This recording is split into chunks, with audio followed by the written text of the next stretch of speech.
ಇನ್ನು ಮಳೆ ಸಂಬಂಧಿತ ಸುದ್ದಿಗಳನ್ನು ನೋಡೋದಾದರೆ ಬೆಳಗಾವಿ ಜಿಲ್ಲೆಯಲ್ಲಂತೂ ಘಟಪ್ರಭಾ ನದಿಯ ಅಬ್ಬರ ಆರ್ಭಟ ಯಾವ ರೀತಿ ಇದೆ ಅಂತಂದರೆ ಊರಿಗೂರೇ ಮುಳುಗೋಗ್ತಾ ಇದೆ.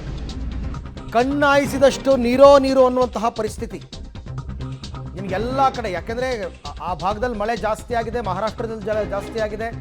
ಕೃಷ್ಣಾ ನದಿಗೆ, ಘಟಪ್ರಭಾ, ಮಲಪ್ರಭಾಗೆ ವಿಪರೀತ ನೀರು ಬರ್ತಾ ಇದೆ. ಹಾಗಾಗಿ ನದಿಯ ರುದ್ರ ನರ್ತನಕ್ಕೆ ಜನ ಜಾನುವಾರುಗಳು ತತ್ತರಿಸೋಗ್ಬಿಟ್ಟಿದ್ದಾರೆ.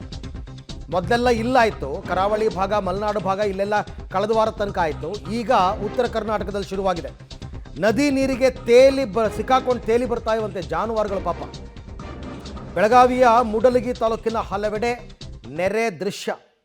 ಬೆಳಗಾವಿ ಭಾಗದಲ್ಲಿ ಸಪ್ತ ನದಿಗಳ ಬೀಡು ಅಂತ ಕರೀತಾರೆ. 7 ಪ್ರಮುಖ ನದಿಗಳು ಬೆಳಗಾವಿನಲ್ಲಿ ಹರಿತಕ್ಕಂಥದ್ದು. ಅಲ್ಲಿ ನಿಮಗೆ ಮಹಾರಾಷ್ಟ್ರದಲ್ಲಿ ಮಳೆ ಆಯಿತು, ಕೊಯ್ನಾ ಜಲಾಶಯದಿಂದ ನೀರು ಬಿಟ್ಟರು ಅಂತಂದರೆ ಇಲ್ಲಿ ನೆರೆ ಫಿಕ್ಸ್. ಇಲ್ಲಿ ನೋಡಿ ಯಾವ ಹೈಟಿಗೆ ನೀರು ಹರಿತಾ ಇದೆ ಅಂತ, ಯಾವ ಎತ್ತರಕ್ಕೆ ನೀರು ಹರಿತಾ ಇದೆ ಅಂತ. ಮತ್ತೊಂದು ಕಡೆ ಡ್ರೋನ್ ವಿಜುವಲ್ಸ್ ನೋಡ್ತಾ ಇದ್ದೀರಾ.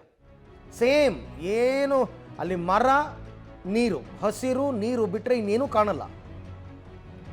ಬೆಳಗಾವಿಯ ಮೂಡಲಗಿ ತಾಲೂಕು ನೀವು ನೋಡ್ತಾ ಇರ್ತಕ್ಕಂಥದ್ದು, ಹಲವಾರು ಗ್ರಾಮಗಳು ಈ ರೀತಿ ಜಲಾವೃತವಾಗ್ಬಿಟ್ಟಿದೆ. ಹಲವಾರು ಗ್ರಾಮಗಳು. ಆಮೇಲೆ ಇದು ಸದ್ಯಕ್ಕೆ ಮುಗಿಯುವಂತಹ ಪರಿಸ್ಥಿತಿ ಕೂಡ ಅಲ್ಲ.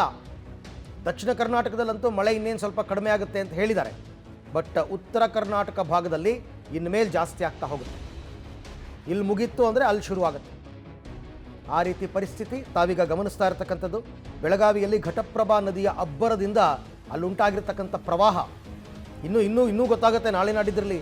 ಎಲ್ಲೆಲ್ಲಿ ನಡುಗಡ್ಡೆಗಳಾಯಿತು, ಎಲ್ಲೆಲ್ಲಿ ಯಾವ್ಯಾವ ಗ್ರಾಮಗಳು ಸಂಪರ್ಕವನ್ನು ಕಡಿತಗೊಳಿಸ್ಕೊಂತು, ಎಲ್ಲಿ ಜನ ಸಿಕ್ಕಾಕೊಂಡಿದ್ದಾರೆ, ಎಲ್ಲಿಂದ ಜನರನ್ನ ಕರ್ಕೊಂಡು ಬರಬೇಕು, NDRF SDRF ಟೀಮ್ ಎಲ್ಲೆಲ್ಲಿ ಹೋಗಬೇಕು, ಇವೆಲ್ಲ ನಾಳೆಯಿಂದ ಗೊತ್ತಾಗುತ್ತೆ. ಇದು ಸ್ಯಾಂಪಲ್ ಇದೆ ಅಷ್ಟೇ. ನೋಡಿ, ಅಲ್ಲೊಂದು MS ಸಿಕ್ಕಾಕೊಂಡಿರೋದನ್ನು ಮಾರ್ಕ್ ಮಾಡಿ ತೋರಿಸ್ತಾ ಇದ್ದೀವಿ. ಈ ಥರ ನದಿಯ ಅಬ್ಬರಕ್ಕೆ ಜಾನುವಾರುಗಳು ಕೊಚ್ಕೊಂಡು ಬರ್ತಾ ಇದ್ವು. ಇದಕ್ಕೆ ಇರ್ತಕ್ಕಂಥ ಕಾರಣ ಇಷ್ಟೇ, ಮಹಾರಾಷ್ಟ್ರ ಮತ್ತು ಬೆಳಗಾವಿ ಭಾಗದಲ್ಲಿ ಆಗ್ತಾ ಇರ್ತಕ್ಕಂಥ ವ್ಯಾಪಕವಾದ ಮಳೆ. ಈ ಮಳೆ ಇನ್ನೂ ಕೂಡ ನಿಲ್ಲೋ ರೀತಿನಲ್ಲಂತೂ ಸದ್ಯಕ್ಕಿಲ್ಲ.